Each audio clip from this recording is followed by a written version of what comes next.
Décembre dernier, dans le quartier chinois de Prato, en Italie. La police fait une descente dans un atelier de confection. Objectif, traquer les travailleurs clandestins et les patrons sans scrupules. Non, non, qu'est-ce qu'ils font là, eux?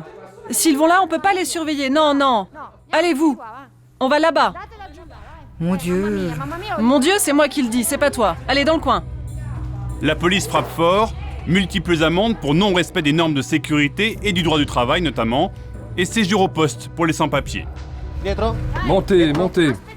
Des descentes comme celle-ci, les autorités en font 3-4 par semaine depuis un an. En 2010, 123 ateliers clandestins ont été démantelés dans la ville. Prato en Toscane, aux portes de Florence. Dans cette ville paisible de 180 000 habitants, vit une communauté chinoise de 30 à 50 000 personnes, un quart de la population.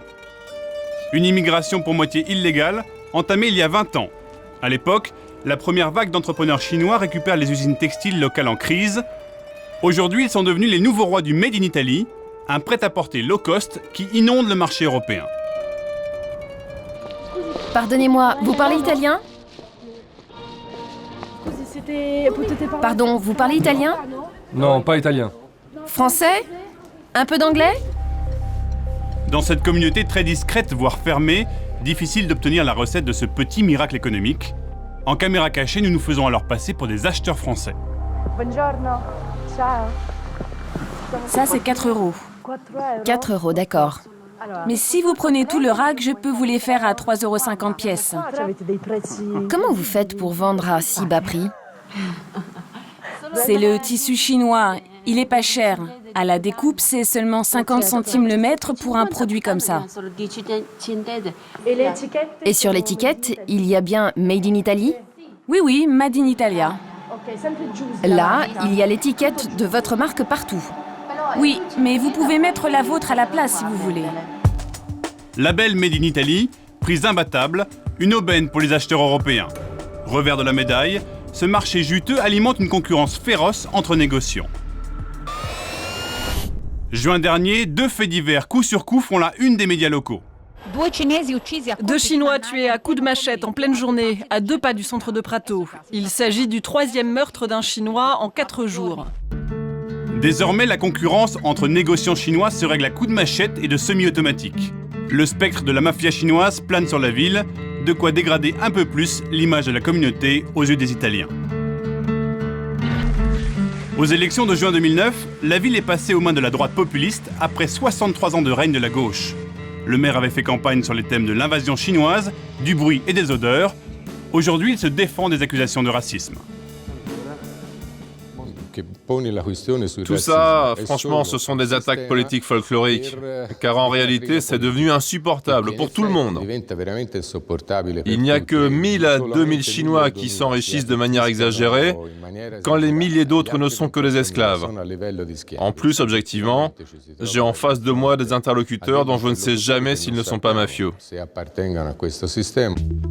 Le maire en chevalier blanc, défenseur des exploités, le tableau est flatteur, la réalité un peu plus pragmatique. Roberto Ceni cherche surtout à récupérer l'argent des impôts non payés par les Chinois. Selon la Banque d'Italie, un manque à gagner pour la ville d'au moins 5 millions d'euros par an.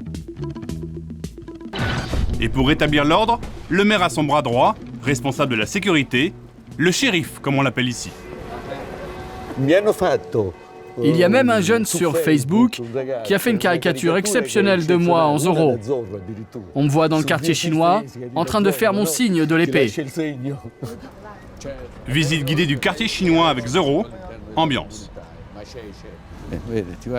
Là, ils nous regardent bizarrement. Ils n'aiment pas qu'on rentre sur leur territoire. Ici, la majorité des immigrés travaillent pendant 2 ou 3 ans sans être payés, une manière de rembourser leur arrivée en Europe. Ceux qui ont réussi affichent eux ostensiblement leur richesse, de quoi énerver le shérif.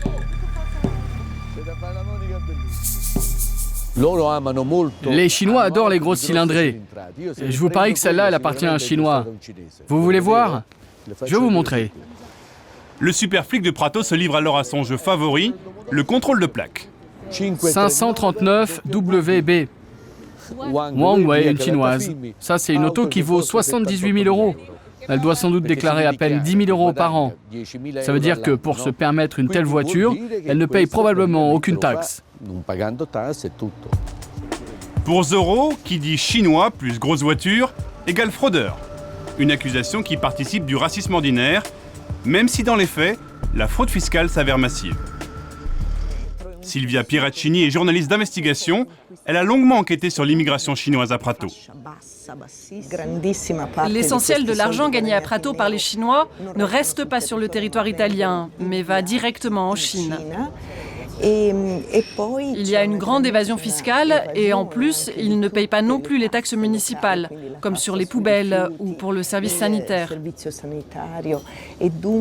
Il y a donc une grande partie de la communauté chinoise sur le territoire qui profite de tous les avantages du système sans réelle contrepartie.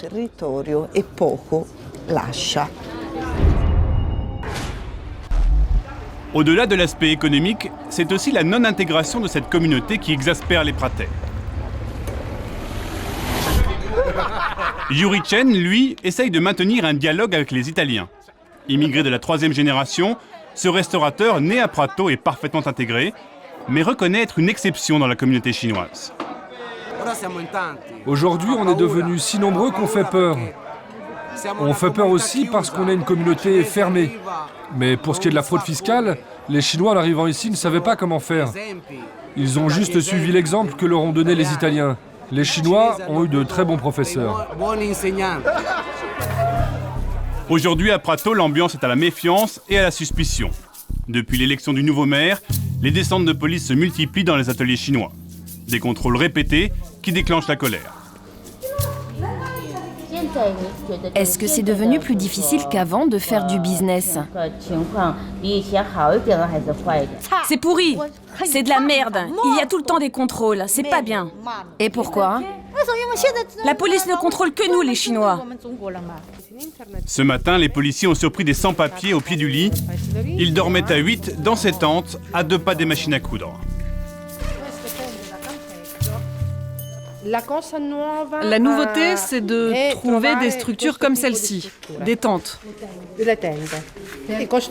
Avant, ils construisaient en contreplaqué et violaient ainsi la loi. La police municipale leur mettait une amende et les obligeait à détruire leurs structures en dur. Mais maintenant, ils ont des structures mobiles. Toujours plus de contrôles et des chefs d'atelier qui aujourd'hui délocalisent leur production dans des appartements clandestins. Difficile dans ces conditions de se faire une place au soleil. Il y a quelques jours, une femme chinoise a été tuée de plusieurs coups de couteau dans un de ses appartements. La police penche pour un règlement de compte entre concurrents du textile.